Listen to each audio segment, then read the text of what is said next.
Vamos continuar nossa série de mensagens, de devocionais, na verdade, no na carta do apóstolo Paulo aos Colossenses. Você pode manter sua Bíblia aberta no capítulo 3. Nós vamos iniciar hoje o capítulo 3, que é a parte mais prática, da carta. Nós já vimos 2 sessões, além da introdução, onde Paulo apresenta a supremacia de Cristo e depois defende diante dos falsos ensinos, e agora ele vai aplicar isso na vida do cristão, na prática de vida do cristão. Então, essa parte da carta até o final, antes da conclusão que Paulo deixa lá no capítulo 4, mostra como o evangelho produz mudança na vida. Até agora ele apresentou o evangelho e defendeu o verdadeiro evangelho diante de falsos ensinos que estavam acontecendo na igreja, na cidade de Colossos. Agora ele vai aplicar isso à vida do cristão. Como isso transforma, como isso muda a vida, a conduta, o caráter do cristão. Então nós vamos falar sobre isso hoje. O tema da nossa reflexão pela manhã é mudança radical. O que nós queremos mostrar é que a união do crente com Cristo provoca uma profunda transformação em sua vida. O crente cristão, ao se tornar cristão, ao estar unido com Cristo, ele é transformado profundamente na sua conduta, na sua vida. Então nós vamos falar sobre isso, sobre mudança radical. Você já viu aqueles programas de televisão que aparecem assim, antes e depois? Assistiu? Só passa por alguma maquiagem, corta o cabelo, ou fica rica e aí tem dinheiro para... Você olha assim e você fala assim, não pode ser a mesma pessoa. Eu trouxe alguns exemplos disso para você. Primeiro exemplo. Tom Cruise antes e depois da fama, de ter dinheiro. Cristiano Ronaldo.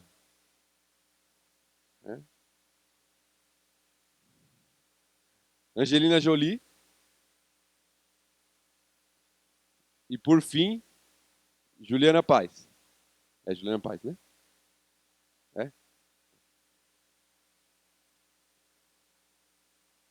Alguns falaram assim, por que você não colocou do Neymar? Eu falei, porque o Neymar continua feio, né? Não ia ter muito efeito, né? Mas o que nós queremos mostrar, isso só para chamar a nossa atenção, é que a vida do cristão deve ter uma mudança profunda. Não nesse sentido, mas o Evangelho de Cristo produz mudanças profundas na vida de uma pessoa que entende, que vive o Evangelho. E isso está logo no começo dessa parte aplicativa da carta, versículos 1 a 4, nós vamos reler o texto, que diz assim: portanto, se fostes ressuscitados juntamente com Cristo, buscai as coisas lá do alto, onde Cristo vive, assentado à direita de Deus. Pensai nas coisas lá do alto, não nas que são aqui da terra. Porque morrestes, e a vossa vida está oculta juntamente com Cristo em Deus. Quando Cristo, que é a nossa vida, se manifestar, então vós também sereis manifestados com Ele em glória. Então nós vamos ver 3 motivos apresentados aqui no texto para a mudança radical na vida do cristão. Nós não vamos seguir a sequência de versículos aqui apresentada. Nós vamos seguir a sequência em que isso ocorre na vida do cristão. Então nós vamos começar pelo versículo 3, tá bom? Primeiro motivo para a mudança profunda é porque nós morremos em Cristo. Por que a vida do cristão tem que apresentar essas mudanças? Primeiro, porque morremos em Cristo, ou com Cristo. Olha o versículo 3. Porque morrestes e a vossa vida está oculta juntamente com Cristo em Deus. Paulo começa, do versículo 1, já falando da ressurreição com Cristo, que é a segunda etapa. Nós vamos ver daqui a pouquinho. Vamos voltar para os versículos 1 e 2. Mas eu quero inverter para deixar na ordem em que isso acontece. Só para o nosso entendimento ficar talvez mais claro aqui. Primeira mudança profunda acontece por quê? Porque nós estamos mortos com Cristo. Essa é a primeira coisa que Paulo fala aqui. O cristão é transformado porque ele morreu. É o primeiro aspecto dessa união com Cristo. Nós morremos com Cristo. Paulo usa essa expressão por quê? Para demonstrar que a morte deles é o motivo para viverem de maneira diferente. Por que vocês vão viver de maneira diferente? Porque vocês morreram com Cristo. É um fato já ocorrido. Ele está falando de algo que já ocorreu na vida daqueles irmãos e ocorreu no momento da sua conversão. Eles morreram para a antiga maneira de viver. Eles morreram para o eu, eles morreram para o mundo. Eles morreram para essa realidade do homem natural sem Cristo. Eles estão mortos para isso. Esse é o que Paulo vai afirmando aqui. Vocês já morreram no momento da sua conversão. É isso que nós simbolizamos no batismo. Quando a pessoa desce as águas, ela morre para a antiga maneira de viver, para o antigo eu, para o velho eu, egoísta, orgulhoso, a fim de que agora Cristo viva e controle seus pensamentos, seus sentimentos, suas atitudes. Primeiro motivo da profunda transformação que há no cristão é a morte. Se você ainda não morreu para o antigo eu, e isso não quer dizer que você não tem mais pecado, que você não tem tentação, nada disso, mas se não houve essa mudança profunda, uma nova natureza em Cristo, você não sabe o que é o Evangelho. Você ainda não conheceu verdadeiramente o Senhor Jesus Cristo. Paulo está afirmando, vocês morreram, vocês estão mortos. Mortos para a antiga vida. Mortos para a forma como todos aí fora vivem, que não conhecem o Senhor. Há uma mudança profunda. Para que haja nova vida, primeiro é preciso morrer. Vocês morreram e ressuscitaram com Cristo. Estão mortos para essas coisas. E Paulo diz, ainda no versículo 3, que por terem morrido, a nova vida que eles têm está oculta com Cristo em Deus. E o que isso significa? O que é estar oculta com Cristo? O versículo 4, que vai ser o último ponto que nós vamos tratar, vai falar de uma vida que ainda vai se manifestar. Paulo está falando, olha, a verdadeira vida, ela tem indícios agora, na transformação de vida de vocês, no presente, mas ela será manifesta plenamente em glória. Quando não teremos mais pecado, quando essa realidade será eliminada do nosso coração, quando não mais lutaremos contra o pecado, porque teremos um corpo glorificado, totalmente transformado. Ela começa aqui, mas ela se mostra plenamente, se manifesta plenamente na glória, no porvir, no que ainda virá. Então Paulo fala, vocês morreram e a vida de vocês está oculta, encoberta, guardada com Cristo. Isso nos mostra pelo menos duas coisas. Primeiro, que essa glória ainda há de se manifestar. Segundo, que ela está guardada com o Senhor, ou seja, não tem como perder isso. Ela está com Cristo. Não está no nosso poder, mas está oculta nele. Então Paulo vai mostrando que essa vida encoberta, ela apresenta os reais efeitos na vida do cristão. Ela já começa agora, como nós falamos, na transformação de vida hoje, e Paulo está chamando a isso nessa parte da carta, a diferença do cristão na sociedade, mas ela se manifesta plenamente com toda a sua glória no futuro, quando Cristo se manifestar. Paulo usa uma ideia aqui que era muito comum na heresia em Colossos, a ideia de algo encoberto. Lembre-se que os falsos mestres ensinavam que eles tinham um conhecimento oculto, que não era dado a todos, que estava encoberto, mas eles tinham. E agora Paulo vira o jogo, falando que a nossa vida está encoberta em Cristo. A vida do verdadeiro cristão está oculta, encoberta, guardada com Cristo.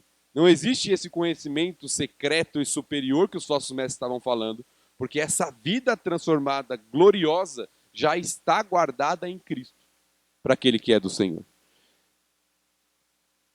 Por esta vida estar oculta com Cristo, em Deus, isso vai revelando essa relação íntima que existe, tanto entre o pai e o filho, quanto entre o cristão e o seu Senhor. Essa relação que não é mística, no sentido que os hereges em Colossos ensinavam, mas que é relacional. O cristão tem relacionamento com Cristo, tem relacionamento com o Pai por meio de Cristo, e isso produz uma vida completamente transformada nele. Deve produzir uma vida totalmente diferente. É interessante que é a mesma ideia e a mesma aplicação que João usa em seu evangelho, aquela aplicação da semente, que para que cresça e frutifique, ela tem que morrer. É a ideia do cristão aqui. Ele morre para que ele tenha a verdadeira vida. E a verdadeira vida se manifeste. Enquanto ele não morrer, verdadeiramente, essa vida não se manifesta. Por isso a primeira pergunta que nós temos que fazer é como está a sua vida? Você está morrendo para os seus desejos? Para as suas vontades? Porque se você está fazendo só aquilo que você deseja, só aquilo que você quer, isso não é característica de alguém que morreu com Cristo. Se você morreu para o antigo eu, se você morreu para a antiga vida, você não tem mais essa vida.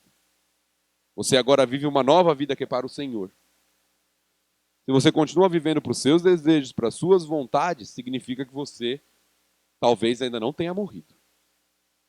Ou que está vivendo como se fosse morto. Como se estivesse vivendo a antiga vida. Morto para Cristo e vivo para o pecado. Sendo que a vida do cristão é ao contrário. Nós morremos com Cristo. Essa é a razão de uma vida transformada. Nós estamos mortos. Mortos para os nossos pecados. Antigamente estávamos mortos em nossos pecados. Estávamos mortos numa vida escravizada pelo inimigo. Mas por termos morrido com Cristo, agora temos verdadeira vida. Paulo vai mostrando o contraste que o evangelho traz. Por isso o cristão pode responder com perdão a quem o fere. Porque ele morreu. Morreu para o seu orgulho. Morreu para os seus desejos. Ele pode amar as pessoas mais difíceis.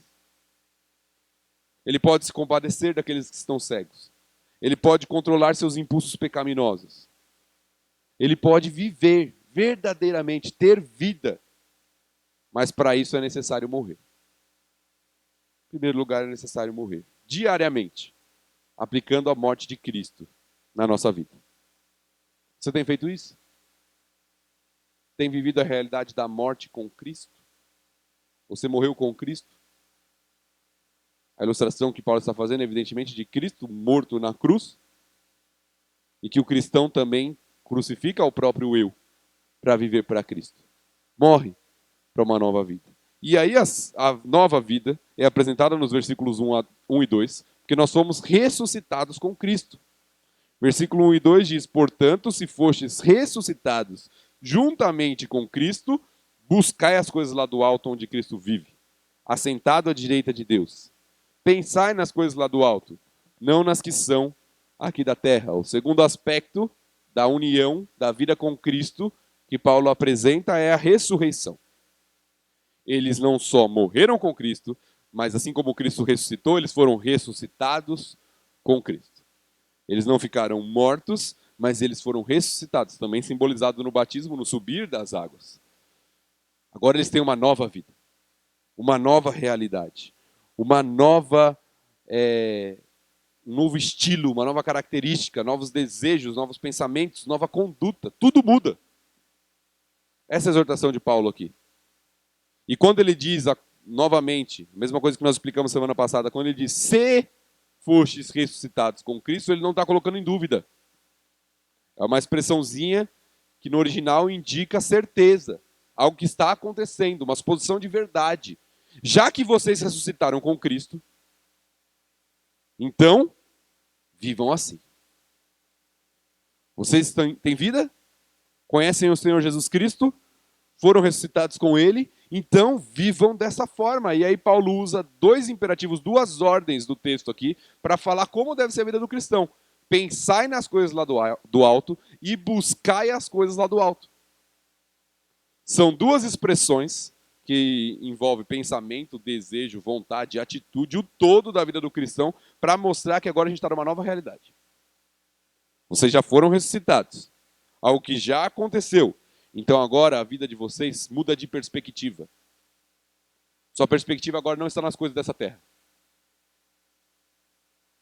Esse é um dos problemas que nós temos hoje em dia no que é chamado de evangelicalismo brasileiro, na igreja evangélica brasileira. Boa parte da igreja evangélica brasileira tem um foco nas coisas aqui da terra. Esse é o problema que nós temos hoje em dia. Paulo fala, pensai e buscai as coisas lá do alto, não as que são aqui da terra. Nós precisamos de coisas aqui da terra, nós precisamos de sustento para sobreviver. Mas a nossa vida não pode estar focada nas coisas daqui da terra. Mudou a perspectiva. Você morreu para essas coisas. Se sua vida está correndo atrás de dinheiro, está correndo atrás de uma grande profissão, está correndo atrás de algo que essa vida aqui pode te dar, você está vivendo como alguém que não foi ressuscitado com Cristo. E Paulo usa o argumento, é o seguinte, você deve pensar nas coisas lá do alto e buscar as coisas lá do alto, porque é lá onde Cristo habita, à destra de Deus. Ou seja, se você está ressuscitado com Cristo, sua realidade está lá com Ele. É a expressão que ele usa. Pense as coisas lá do alto, lá onde Cristo está, à destra de Deus, reinando como soberano. Essa é a ideia de estar à destra de Deus. Cristo está presente em toda, Deus está presente em toda a sua criação, tanto nela quanto além dela, mas ele está lá reinando como soberano, à destra do Pai. Se sua vida não está focada nisso, onde o seu Senhor está, no seu governo, nas coisas que pertencem a Ele, você está vivendo como se ainda vivesse a antiga vida. É isso que Paulo está falando. Se vocês ressuscitaram com Cristo, buscai, pensai. E duas palavrinhas que indicam algo contínuo, constante. Buscai continuamente, pensai o tempo inteiro nisso, nas coisas lá do alto. É um hábito na vida. É o que Paulo está querendo demonstrar aqui. Não é uma vez, não é uma situação, é um hábito. Busquem continuamente, pensem continuamente nas coisas lá do alto, não nas coisas materiais e terrenas, mas como uma visão e uma vivência prévia da realidade futura, sendo transformados à semelhança de Cristo no viver cotidiano. Ao mesmo tempo que Paulo já combateu o falso ensino, que falava de chegar a Deus por meio de uma relação mística e chegar até o alto, Paulo fala, vocês devem viver, pensar, buscar as coisas lá do alto. Elas estão em primeiro lugar, pois Jesus Cristo está lá, ou lá habita, à destra do Pai. E significa que os valores celestiais devem ser o alvo da vida do cristão. Seu alvo não pode ser ficar mais rico, ser bem-sucedido, ter uma grande carreira. Seu alvo tem que ser os valores celestiais de Cristo. Uma vida diferente, uma vida que proclama o Evangelho, uma vida que demonstra a santidade de Deus, que reflete o amor de Deus, que reflete o perdão de Deus. Esse é o alvo daquele que foi ressuscitado com Cristo. Nós vamos ver isso na prática no próximo texto. A partir do versículo 5, Paulo vai aplicar isso que ele está falando nos versículos 1 a 4. O que tem que morrer? Ele vai falar várias atitudes. Nós vamos ver isso semana que vem, que tem que morrer na nossa vida. Ele está dando agora a tese, que ele vai provar até o final da carta. Depois ele vai exemplificar isso. Fazer morrer a natureza carnal e uma série de coisas que ele vai listar a partir do versículo 5. Mas ele já está mostrando que o cristão ressurreto com Cristo, ele tem uma nova linha de pensamento, ele tem uma nova linha de conduta, ele busca outras coisas, ele vive outra realidade. O evangelho não é algo da mente apenas. Eu acredito. Se o evangelho não produz transformação na sua vida, significa que você ainda não está vivendo o verdadeiro evangelho. Paulo está falando isso. Se você está ressuscitado com Cristo, tem que ter mudança no seu pensamento. Você tem que pensar outras coisas. Você tem que buscar outras coisas. Você tem que viver para outras coisas. E elas são sublimes, são do alto, são muito melhores do que o que todo mundo está pensando e buscando aí fora. Mas nós somos enganados muitas vezes. E achamos que o melhor está nas coisas dessa terra. Achamos que estamos vivendo já no paraíso. Buscando satisfação nas coisas aqui. E Paulo fala, não é assim. A conduta do cristão não é essa. Ele deve pensar, ele deve viver com a perspectiva lá no alto. Ansiar pela salvação definitiva, aguardar pelo grande dia em que essa transformação plena virá, mas enquanto está aqui, já viver uma prévia dessa realidade futura, em que ele vai viver plenamente com Cristo no céu. Paulo fala em outra carta que a nossa pátria está nos céus. Aos Filipenses ele fala isso. Que nós não somos deste mundo, que somos peregrinos, como Pedro diz também em sua carta, neste mundo, mas que devemos viver uma nova realidade aqui. Meu irmão, no que você concentra os seus pensamentos, no seu dia a dia? O que você busca no seu dia a dia? Faça uma breve, rápida análise aí sobre o que você está pensando. Não agora que você está ouvindo essa mensagem, talvez esteja pensando nisso, mas na sua semana, no seu dia a dia. Qual é o seu foco? São coisas dessa terra? As coisas que as mesmas pessoas que não conhecem a Cristo aí fora estão buscando e pensando? Um carro zero, casa própria, dinheiro, sucesso? Não que exista problema nessas coisas, mas se elas forem o foco da sua vida, revela que existe um problema de visão. Porque quem foi ressuscitado com Cristo não vive para essas coisas. Ele concentra a sua vida, sua busca, seus pensamentos naquilo que tem realmente valor. Nas coisas lá do alto. Naquilo que aproxima de Deus. Naquilo que aumenta o conhecimento de Deus. Naquilo que vive a prática, a realidade que Deus nos dá. Uma vida altruísta em vez de uma vida egoísta. Uma vida que busca o Senhor em vez daquela vida que busca os prazeres dessa vida, dessa terra. É isso que Paulo fala. Vocês ressuscitaram com Cristo. Por isso a vida tem que ser diferente. E por fim, último motivo porque a vida tem que ser diferente, porque nós seremos glorificados com Cristo, isso está no versículo 4. Quando Cristo, que é a nossa vida, se manifestar, então vós também sereis manifestados com Ele em glória. O terceiro aspecto da união com Cristo que Paulo usa aqui é a glorificação. Vocês morreram, ressuscitaram e serão glorificados com Ele. Paulo volta a sua atenção agora para o futuro. Ele falou de duas coisas que já são realidade. Vocês morreram, vocês ressuscitaram. Mas agora vocês serão, quando Ele se manifestar, serão glorificados com Cristo. E é interessante a expressãozinha que ele usa aqui, no versículo 4. Ele diz, quando Cristo, e ele como se abrisse um parênteses ou entre vírgulas, que é a nossa vida, se manifestar. Ou seja, olha o foco que ele deu nos versículos anteriores. Pensar nas coisas lá do alto. Buscar as coisas lá do alto. Isso é uma realidade? O que é a sua vida? Qual é o foco da sua vida? Cristo. Cristo é a nossa vida. Paulo diz. Quando Cristo, que é a sua vida, o foco da sua atenção, o foco dos seus pensamentos, o foco dos seus desejos, o foco das suas atitudes se manifestar, então nós também seremos manifestados com Ele em glória. Você consegue ver a beleza e a glória dessa descrição aqui? Talvez por essa mentalidade de vivermos como se já estivéssemos no paraíso, buscando as coisas aqui da terra, nós perdemos um pouco desse anseio. Antigamente nós ouvíamos muito mais falar sobre essas coisas. Né? Sobre Maranata, vem Senhor Jesus. O anseio de estar com Cristo. Hoje em dia, uma vez ou outra, eu ouço assim, não, quero que Cristo volte, mas espera mais um pouquinho. Né? Eu quero fazer algumas coisinhas aqui antes. Deixa eu aproveitar um pouquinho mais aqui. Nós perdemos a perspectiva da sublimidade dessa realidade. Paulo diz aos Filipenses que estar com Cristo é incomparavelmente melhor.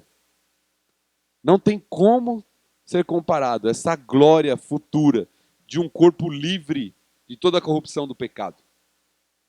De ser manifesto com o nosso Salvador Jesus Cristo, como aquele que já está glorificado. E nós seremos como Ele nesse sentido, com corpos transformados. Evidentemente que nunca seremos como ele, porque ele é Deus. Mas teremos corpos glorificados, transformados como o Cristo tem. Então Paulo fala, essa vida é a vida verdadeira, que deve ser vivenciada no presente, não em toda a sua glória, porque isso é futuro, mas que será manifesta plenamente quando Cristo se manifestar. Quando Cristo vier nos ares para buscar a sua igreja.